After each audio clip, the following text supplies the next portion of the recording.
Right, so we're doing the difference between Talmud Yerushalmi and Talmud Bavli. I'll go to the lunchroom for And we saw that the mile of Talmud Yerushalmi is that it's al derech with the Torah Shebiksav. That's what we call a Chochma Brura. In other words, it's not a Chochma that's Melubish in any Levushim HaMa'alimim. No, this is Elokus, Chochma Selekisa, it's Kam Lamata, Mil Maila Lamata, in an even what the Yoratir is Meir, and it doesn't need any Biru. We pointed out yesterday in the class. And that's the Inyan of Torah Shebiksav, the cloud. And in our particular Inyan here, it's more the Inyan of the Chumash, the Chamish Chumash Torah.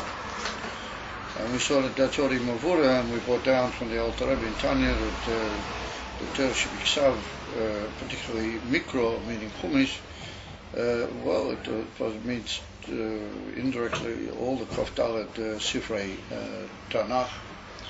They are b'madregas Atzilus. What Atzilus is Lamaila from Biru, of any necessity, the cloud of Biru.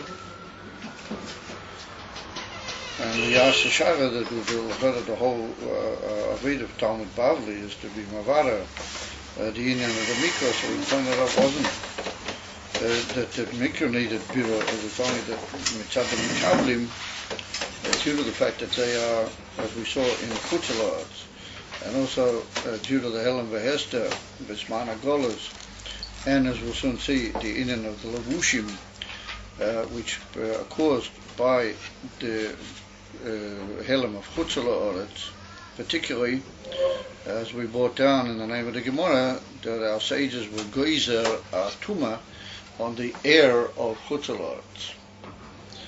The truth of the matter is that they were also Geyser Atuma on the ground, on the earth of Chutzla. It's not only on the Aviyah.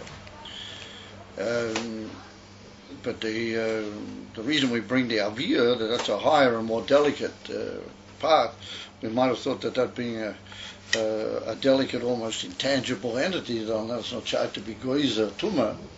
Nonetheless, we see that even on the Aviyah of Chutzla, meaning that if somebody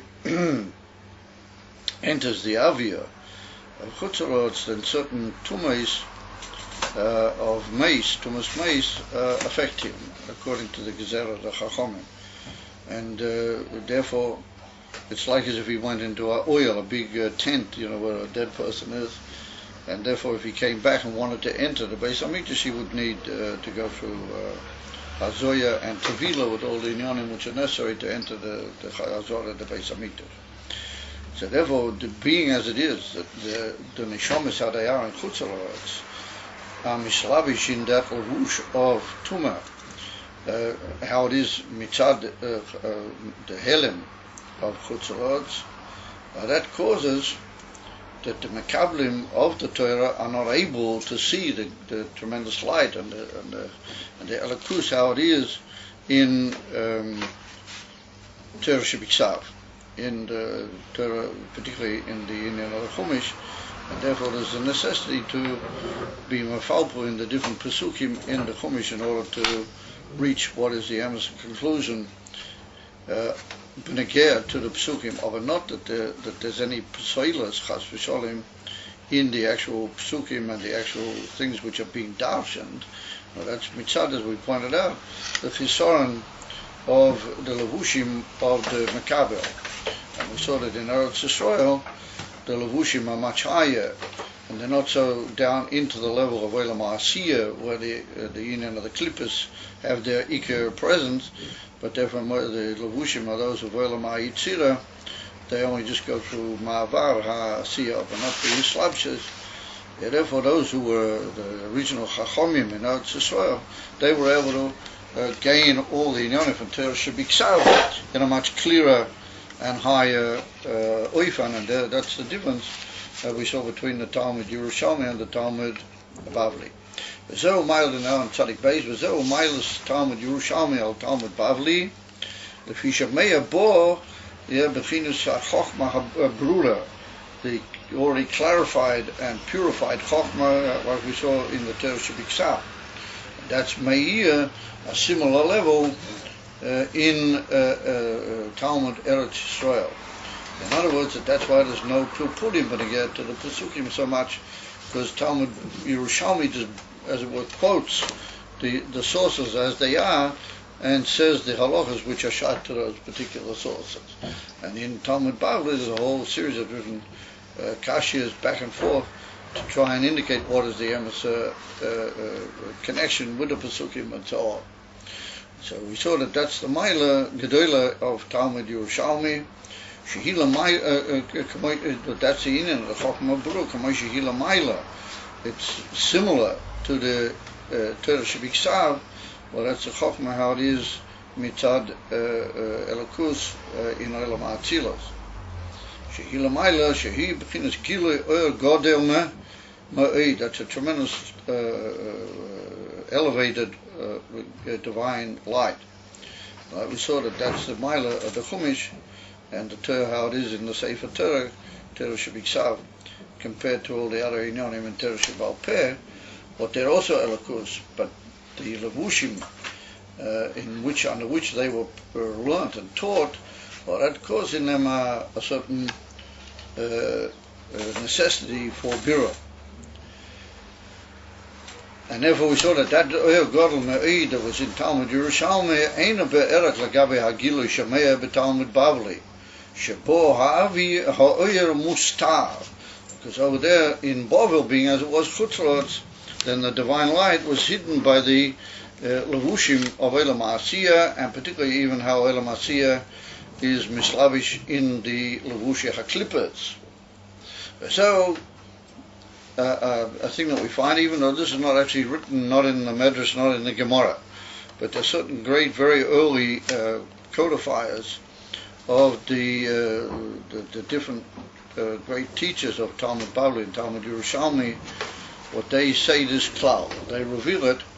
So, Kol Rav mi Bavel v'chol Rebbe mi Eretz Yisrael, shenetoisef Yud, dahainu b'chinas Chokhmah shemeir begilui b'Talmud Yerushalmi.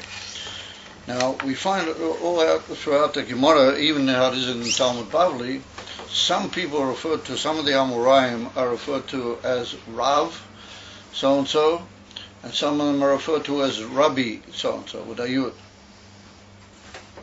In the Mishnah, all of them are referred to as Rabbi. Because in the Mishnah was drawn up by Rabbeinu HaKodesh, but he was in Eretz Yisrael. Therefore, all the Tanoim, the Chachmei HaMishnah, they're all Rabbi. They all have the term Rabbi, not Rav. But amongst the Amoraim, amongst the Talmudic teachers, then we find some of them referred to as Rav, Ploini, Rav Nachman, for example, and others. They have Rav Yosef. All those that occur, the main Amoraim. Some of them just referred by one name. For example, you have Rova. He's not even called Rav somebody. He's just called Rova. And then you have Rav himself, and he's just called Rav. Not Rav somebody, but he's called Rav. As well known that he was immediately after Rabbeinu HaKodesh. He was the first generation Mamish, until the point that the Gemara sometimes says about Rav that he has the Madrega Vatana. So, but nonetheless, he's just called Rav without any other name. So, what's the significance? Why is it some people are called Rav and some people are called Rabbi? So, come along certain of the great codifiers, so they're all the Tanoim V'Amoraim, and they say a klal. They say that anybody who is called Rav, then he was only in Bavel. His teachings and his what you might call presence, most of the days of his teaching were in Bavel. Therefore, he's called Rav.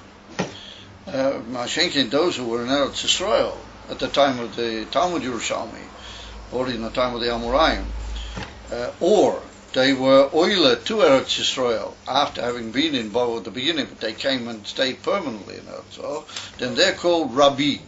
In other words, those that are shot to Bavel are Rav, those who are shot to Eretz Yisrael are called Rabbi, which means that all those who are really shot to the teachings of the Gilui of Talmud Bavli, and their permanent state of teaching, or their permanent place of teaching, was in Bavel, so they're called by the name Rav. Either those who were for some reason Be'ika in Eretz Yisrael, or they went up to Eretz Yisrael and stayed there, and they continued their main career, as you might say, in Eretz Yisrael, they're called Rabbi. So the Rabbi Rashab says, why? He said, the Toys of Yud, that those who are in Eretz Yisrael, they're called Rabbi with an extra Yud. Yeah, the Hainam Chinas HaChochma Shemeya Begilui B'Talmud Yerushalmi. In other words, that Yud is indicatory of two idionim. First of all, it's indicatory of Chochma, and being a small ois like an akuda, it's indicatory of Bittel. And the emes of Bittel comes from Chochma, as is one on, and therefore Chochma is called Kochma. So those Chachomim, when they were in Eretz Yisrael, mitzad the very great madrega of Eretz Yisrael, we saw earlier that it was Makabel from Olam HaYetzira, and therefore there was a greater bittul to Elakus, was Meya in the teachings, and therefore it wasn't necessary, or the whole pilpul, and therefore those people who taught that teaching were called Rabbi, to indicate the Maila of the Chochma Brura, like we compared it to the Chochma, how it is in the Chumash Tov, that it's Meir in that Torah, how it was taught in Eretz Yisrael, and therefore we saw yesterday, in Torah, containers Eretz Yisrael, mitzad the Gila, the Chochma, in a very clear and purified level, Chochma Brura. And so for that reason, called Rabbi is Me'eretz Yisrael. Omikom, okay. Yeah, so that comes out that we have a tremendous Maila in Talmud Yerushalmi over Talmud, over Talmud Bavli, and it's not even necessary over the Pilpui, because there's Meir the Chochma Brura, the already completely purified, not necessary to be purified form of Chochma, how it is in Teresh B'Ksav, and that's Meir directly into the teachings of the Chachmei Eretz Yisrael, who produced the Talmud Yerushalmi. And so that's therefore they got this mile of being called Rabbi with the whole Arichas. So Kunta is that there's a big mile in the Jerusalem Talmud compared to Talmud Bavli, and in the teachers and in everything connected with the pneumias of that teaching, how it's drawn up in Talmud Yerushalmi. So Kunta is that really, if you learned Talmud Yerushalmi and you didn't have any shaykhs to Talmud Bavli, then you would have a Maila over the Chachomim Aliyah Mitzad Bavel and over Talmud Bavli. So therefore the Rabbi goes back and he says, Mikol Mokim, nonetheless, Yesh Yisron Maila B'Talmud Bavli. Nonetheless, we still remain with our previous principle, that there's a tremendous advantage in the Talmud Bavli. And what is that? Shalidei haYegia b'bira kushiyas magir lebchinas helem ha'atzmi d'toiro ma she'elokim hevin darako she'ein ze nimshach b'chinas ha'amshocha d'or yosho. We saw earlier the Maila Ver Choizer in Talmud Bavli, they're going back no mata la Maila. So he said, despite all the Maila we just stated in Talmud Yerushalmi, there's still how do you call it, a head in the whole competition, as you might call it. There's still a Yisro Maila in Talmud Bavli, mitzad the fact that the Talmud Bavli demands Yegia and struggle in a much more challenging and demanding way than it is in Talmud Yerushalmi.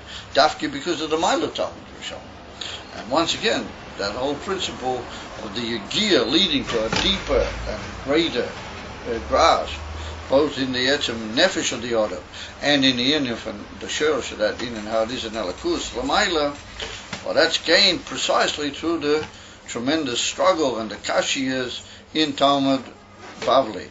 And even that gives it a Maila over the Chochma Brura of Talmud Yerushalmi. That's what he says, that this is not Nimshach, B'Pchinas HaAmshocha D'Or Yosho. Now we pointed out already earlier the two movements in the Or Yosha, Mil Maila Lamata, Or Choizer Mil Mata Lamaila. Talmud Bavli was in of Or Choizer. And we saw that the Beklal, we learned Davike Bashkach Protius, in a very Peladiga Brothers. One of the Maimorim we learned just before Rosh Hashanah, we saw the whole advantage of Oil Chayzer. We discussed it at great length. We do come to choose a Maimah, and over there we got the whole Eden of Oil Chayzer.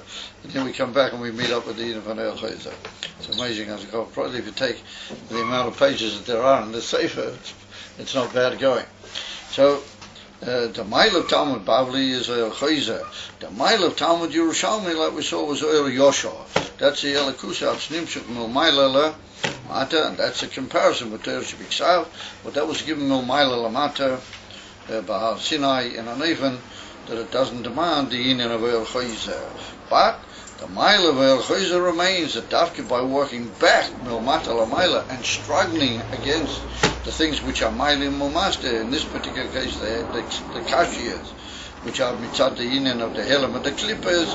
Davka, when you break through that and you're oil b'derech oil chayzer, you come to a much greater hamshocha than that which is nimshach alidei oil yoshahor. And that's the Maira of Talmud Bavli, u'kamoy atzur. But we also saw this in those Maimorim that we learned over there, at least here we mention it again briefly, like the hard rock, or what you call the flint rock. Shekoichoi b'ligvu, shehu alidei hakoa davke. K'moi kein alidei hayigia davke, b'ribui kushias be'elem achahelem, b'prinus oil choizer, mamata l'mayla, alidei zeh mevarer kol sigei apesilas, magir l'prinus helem o atzmi, shemishom yoer oyer omuk upnimi yoisel. So once again, the mashal, it's well known, of the Tzur HaChalomish. It's called the flint stone. And there are different ways of creating fire. One is if you already got fire, if you already have a flame, then you light it up. You light up from another flame to another flame. And then there are different ways that you can produce a flame. There are different ways you can come to it. But the Tzur HaChalomish, the way you produce in the flintstone, the way you produce a spark, which can later be used to cause fire, is by hitting you smite the flintstone. In other words, a drastic and tremendously unusually heavy approach that you actually have to smite the stone with another heavy stone or another heavy metal, which irritates, or how do you call it, frictionizes the Tzur HaChalomish very heavily, and that produces a spark. So that inin hakoa hitting is a dover she'ein lezeh erech. It's a inin which you don't. It's not a seder masuda. It's not something which indicates ordinary approach to something. No, it's a inin for a drastic amshocha or drastic pu'ula, but that causes something to come shaloi be'erech. In other words, it's not connected with an ordered system of ideas which have led up to that. No, dafki alidei hakoa, then you get the splint or the spark comes out of the stone. So the Rebbe compares that to the effort and the asking of kashas back and forth in the Inyan and Talmud Bavli, that yagir back and forth with the ribui hakashi is, well, that's like hitting and smiting the flintstone. But you notice that he says the expression that the tzur, the flintstone, is koichoi, is bligvu, and that comes dafke through a hakoa. Now, what do you mean by saying that the flintstone is bligvu? What is the implication? What's the implication? After all, it's just a stone. What do you mean by saying that a flintstone is bligvu? So what we mean is that as long as you have a flintstone and you hit him, then you'll always get fire. It's not right to say that once you've used the flintstone a few times, you've got a fire out of it, then you've taken all the fire out of the flintstone. For example, if you have another source of fire and you keep burning it, then it's eventually going to burn away, and what you're using will also gradually burn away. In other words, another fire eventually burns out. So if your source of fire is from another fire, or even from a fuel instrument which produces fire, but the fuel is only limited and finite as to how much you can have. But a flintstone will forever and ever, it'll always produce. If you hit it, it'll always produce you a... So from that we say that the helm of the ace in the flintstone was called Bligvul. In other words, that the drastic activity of hitting the flintstone leads me to a makor pnimi, which is l'mayla mi medida v'agbola. It's l'mayla migvul. And so that's the mashal for the avoda in Talmud Bavli, the striving and the yigiyah and the tremendous work back and forth. What the kashi is, well, that's like smiting the flintstone, and that causes a bligvul dika aish, which is ein arech, higher in the sense that it's bligvul, and also it's a higher and deeper form of fire. That's what he says now. That dafki through that, as we saw, we got rid of all the siegs, all the small impurities and the pseilas, and we came into the helem ha'atzmi, to the Indian of Torah, how it's connected with Elikus Mamish Be'atzmas Ein Seif, and there's Oya Omoku Pnimi Yoisa. Al Derek Luchas HaRishayinais V'Luchas HaShniyais. Well, that's the same difference as the Indian of Luchas HaRishayinais and Luchas HaShniyais. Did I miss out on something? No, I didn't. Right.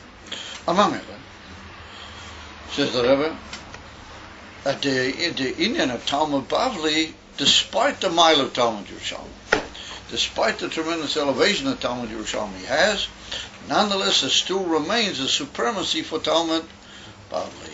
And even though Talmud Bavli is not Chochmah Grua like Talmud Yerushalmi, it's not everything purified and ready like the Torah Shabbat, and you have to go through all this, but precisely through all that arichas that a kushi is, and that's the union of Oya Choizer, dafka through that, you come into the Helem Ha'atzmi, meaning the union of the koyach within Elikus, how he is mamish miyuchet ba'atzmusay, to purify and take out all the faselas and be meir the oyer amiti of Torah. Like we saw that there were two inyanim, that first of all through the river Yagi you come back to a helem, which is a helem of Chochmah, the inyan from Chochmah, how it is in Pnimis V'Atzmis HaNefesh by the Adam, or Chochmah Stimoah, how it is Lamaila. And then we saw an even deeper, more profound inyan that we rid the etzem hasogas of Torah, of any soils that might be there, mitzad the fact that they're in Olam Hazeh Alamata, or, as we'll soon see, mitzad certain lavushim, either of Chutzalot or of the Klippas Nega, or of Klippas in general, which have entered in some very delicate way the musogim of the Torah, and through that tremendous effort we purify and we bring to a ha'ora of the Oyer ha'emes, like we saw, and that's another and second great inyan that comes through the Yigiyah, bringing you mamish to Pnimis V'Atzmis, and he said that's the Maila of the Luchas Achreinis or Shniyais compared to the Luchas Rishonim. We said the Luchas Rishonim were just a straight Gila Velakus or Yosha, and the Luchas Achreinis, their inyan was Dafki Alidei Tshuva, Me'umcha Deliba, and etc. etc. That's the inyan of Oyer Choizer. Now we'll be able to understand what we began the Maimah with. That we started off with the famous statement that Moshe Rabbeinu, by hitting the rock instead of talking to it, he caused the Yerida in Torah.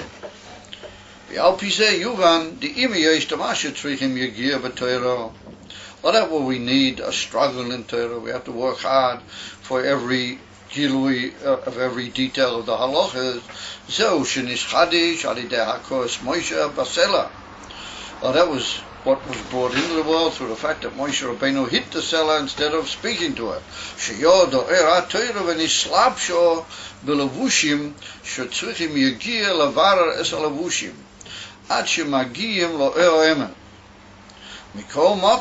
על ידי זה דווקא יש יסרון מיילו שמגיעים לבחינת אמיתיס אור התורה ממש, כמוי שהיא בבחינת הלם או עצמי ממש של המיילה, גם מבחינת הלם או עצמי דחוכמה. So here we see that this is a famous principle in Siddur that always there's two sides to the coin. Mitzad echad we have a hina for the Yerida, but dafke al yedei that Yerida, as the famous principle has it, Yerida Tzeirecha Aliyah, like the Gemara said in Sekta Machis, that Dafki in what appears to be a drastic Yerida, we find that Dafki through that there's a tremendous aliyah which couldn't have been achieved had it not been the Yerida. Emes, when Moshe Rabbeinu hit the stone and he didn't speak to it, that was a Yerida, and that caused a Yerida in the Klolos Inyan of Torah, similar to the difference between Luchas Niyais and Luchas Rishayinais. But nonetheless, Dafki through that, the mensch, after struggling with the Yerida that was caused and the result of it, which we'll soon discuss in a second, Dafki already did that, he goes back through Oel Chayzer into a much higher light that wouldn't have been Shaykh if the Torah had been just left in the form of Chokhmah Brura, the way it was given Almighty. And that's what he says, that the Inyan of the Hakoah brought the Torah into a Yerida B'toik Levushim. Now it's very important, this statement here, because we're now going to see in the Maskana, the whole Maimon, the Maskana, the whole Inyan, that the Rebbe is going to say that all of these Inyanim that we've been talking about in Chutzlot, when we've been saying that the Talmud Bavli is Mishlavish in Klippas Noiga, and like we saw earlier, that even in the highest Musogim, there's a little trace of how do you call it, impurity, which needs to be brought out, and needs to be purified, and all those Inyanim.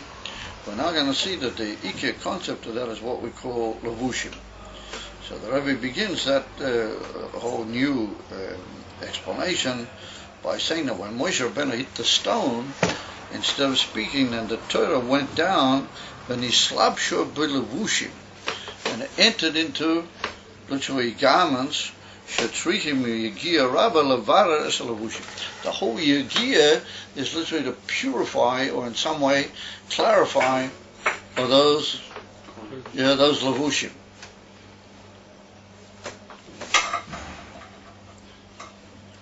And Ali Day, the Yugiyah, and the purpose of the Yugiyah is to go through these Levushim, or literally purify them, and through that, to come to the Helam HaAtzmi in Chokhmah.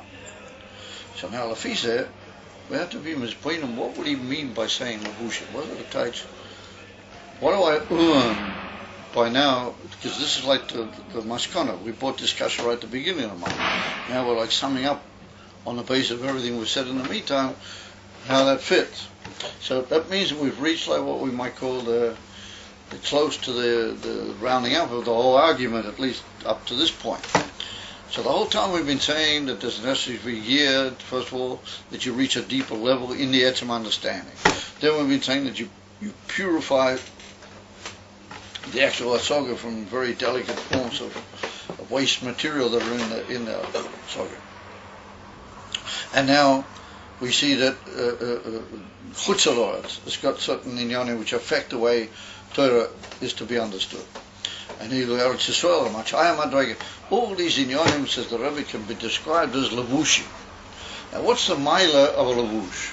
What's first of all what you might call the milah of a levush, legabi inyaneno, legabi this inyan. Or what you might call the chisaron of a levush. A levush is something that is not the etzem of the thing. Your shirt or your suit or whatever it is you wear is not you. It's not your etzem. However, on the other hand, when you put it on, it affects your etzem in a very real way. First of all, it causes you to be warm or to be protected and so on and so forth. But also your levushim have an effect on you. The type of levushim that you wear, it's brought down and says, why is it by sitting we're careful to go in certain types of levushim? For example, why is it we don't go in Neftoim Tafki in levushim and suyomim? Because whether you want it or not, the levushim have an effect on you. And if you wear, sort of shtika type levushim, not proper levushim, then that has an effect on it. That makes it, your whole way of functioning becomes like that. In other words, if you dress up in a super informal type of dress, then you don't feel bound to certain things. There's a certain type of precursor flows through the mind of a person. He said, well, I'm not, I'm just like everybody, so I can just do what I want. And whereas when you're dressed up and you've got a suit and a hat and the whole thing, then there's a certain control over your whole being takes place. And that's why in the suit kufa it's got to be a Chassidish suit, and in the hat kufa it's not a cowboy hat or a chayesod, it's a Chassidische hat, v'chulu. In other words, that the levushim have an effect on us both negatively and positively. However, the type of effect they have on us is not going to get to a very etzem. Because if you persuade the person to put on the levushim in a very short time, whatever he didn't do right mitzad the levushim, he can correct. And it's not something which is his whole etzem has become stained by those levushim, unless he wears them for a heck of a long time, and he goes with them into the wrong places, and he does with them very serious thing on him. Then they might leave a lasting effect. The type of effect that the levushim have are alterable, just like the levush is. You can put it on, take it off. In the same way, the type of effect that the levush has on you, also ultimately it can be removed, just like it was put on. So therefore, the Rebbe is now machadish a new idea, and he says, what do we mean by saying that the Torah went down into Klippus? No, the Torah went down into Bovel. But how do you read it in the Chutzalot? But the Avi of Chutzalot is you have to be careful. I might let you have something. So that wouldn't be nice, would it? If you go to the class in the Shechita and you keep awake, and you got to keep awake in this class. All right? That's all part of the same story. And if there's any hope in the world that you'll be an Elachas Sheicha, I don't know if you're going to be a Sheicha Baklav, it's only because of this. Is the inyan of a lavush is something that, so the Rebbe is machadish that all those inyanim we said, and even to the delicacy that we said that they can be deep inside a very profound inyan into a certain waste material, certain things that need to be purified out. Well, that's all in the form of a lavush. It's not the be'etzem chas v'sholom. The Torah became affected by the klippus. I feel the klippus noiga. But there's like a certain, how do you call it, once you put on that levush, unless you take action to make sure it won't affect you, then there's a certain interaction between the levush and you, and that can, as they say in Yiddish, zukleppen zach. Zukleppen means like it sticks onto you. It becomes part of you, but it's only a stuck-on part of you. It's not something that's really shy to your very etzem of your essence. And therefore we're careful to call those things inside the Hasogi of Torah sigim. They're like little things that are there. They're not really that the etzem, how do you call it, silver is mamish pagum. The silver is great. It's just that there's a little unfortunate things that need to be removed. And I remember all those inyanim are called levushim. And therefore, that what Moshe Rabbeinu caused a yerida, hakoros to heaven, wasn't a yerida chas v'sholom be'etzem HaTorah. Because like we saw, the Torah, the way it's given milmaila, it's all betachlis ha'kamuvin u'poshet, it's betachlis ha'bira, betachlis ha'purity, with all those inyanim. What is needed is that the levushim need to be shaken, need to be shaken out and purified. Well, you say, well, maybe just throw away all the levushim. Who needs levushim? Well, that's because we're down here in this world, and we're in the Olam HaSiyah, so there do need to be levushim on the Torah. It's not exactly the same Torah the way it is in Gan Eden or Elyon. It's Torah how it is down here. It needs the levushim. But the levushim need to be clean and purified levushim. For the sake of the mensch down here, lamata, we have to purify them of any trace, but it's only a necessity of purification. So, just like we see that if a baguette is dusty or something, what do? You thwack it, or you put it in the washing machine. It shuffles itself away. Hopefully not too much. If the washing machine's a modern one, it doesn't shuffle too much, and it jumps and shuffles all over the place. And the soap and all that, and that's what cleans out, and then the levush comes out. Hopefully, nochi v'zach betachlis.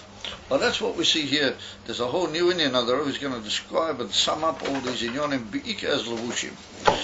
And I remember the Eibishter Kaviyochel also, when he went into Golus with the Yidden, and the Torah went with the Eibishter and the Yidden into Golus, that literally the Eibishter put on these levushim himself, as where he allowed these somewhat stained levushim to be made upon him, and we have to, as it were, purify these levushim, and then we get both to the Torah and to the Eibishter. He's united with the Torah. We reach in a very high and purified way the Emeser Ishkashas in the oil of the Torah and in the Shorish within our own nefashis of the etzem ishkashus of Ayid with the Torah. And so that's the whole sort of new nuance which is occurring now. Now, what it follows is there's a big mile in the union of having to work with these levushim, even though they're a yerida, even though it was a yerida that the Torah went into these type of levushim, and the Eivisha Kaviyach entered these levushim of Alidei. What we work to purify them and to, as it were, remove the stains from those levushim, then we come to a tremendous new union, both with the Eivisha and with the Torah. So if that's the case, then you can't beat Talmud Bavli. There's no way you can beat it. Every time you turn the pancake, but you keep coming back to this unbelievable Maila in Talmud Bavli. So that's going to present the Kashya, what everybody remembers, the Kashya.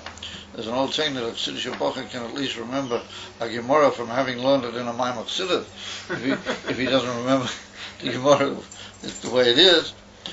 If you remember, in the second Maimon of the Hemshech, then we bought the famous Gemara where it's written the Rab Zera, but he was one of these, in Bavel he was called Rab Zera. When he came up there, so according to the Klal we just mentioned, he became later called Rabbi Zera, because he was in Eretz Yisrael. What's written in the Gemara over there, that when Rab Zera left Bavel, when he came up to Eretz Yisrael, what did he do? Anybody remember? Very nice. Oh, somebody remember. When he came up to learn, and he knew he was going to learn Talmud Yerushalmi, what did he do? He fasted either 40 or 100 tiny years. It's put down in the Gemara, it's written Mem with a sort of little stroke over the top of it, so it's not clear what it means, 40, or maybe Mem's an abbreviation for Mayor. And the Rebbe brings Mayor, so it seems that our Rebbeim, they learned the Gilus in the Gemara as Mayor. So he fasted 100 tiny years. Yeah, Reb Zera, what for? To forget Talmud Bavli in order that you should be able to learn Talmud Yerushalmi. So the Rebbe is going to ask the Kasha, we should do this. We've just been saying that there's nothing greater. If he already had Talmud Bavli, like Reb Zera had Talmud Bavli, then what was he doing? Fasting to get rid of when he came into Eretz. Well, he should have said, oh yeah, now I'm going to learn Talmud Bavli. I'll put that in my pocket to get rid of my Talmud Bavli. You know, it was to take a fast. Well, not just stand, but Meya Tanisa. So that's the kasha that we now begin with.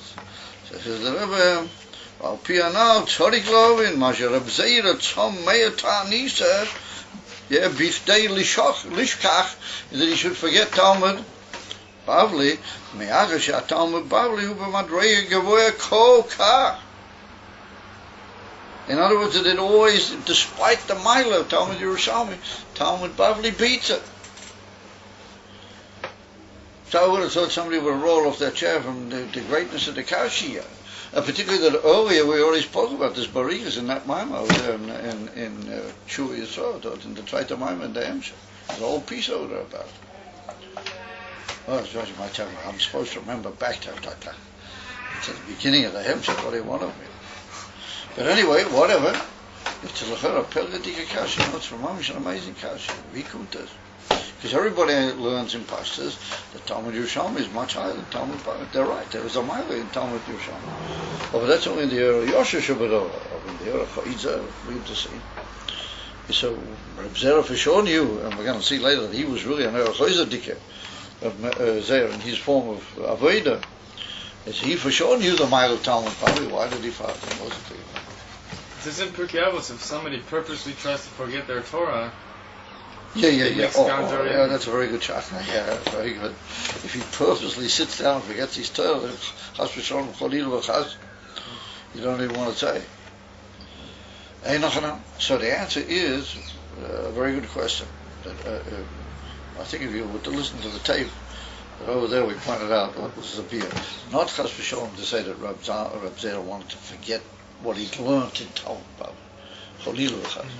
That's not allowed to do. You're allowed to forget one prat deliberately. In other words, Reb Zera didn't want to forget all that he'd learned in Talmud Bavli. What he wanted was forget the way of learning, forget that oiven, and to come into the whole new oiven of learning Talmud.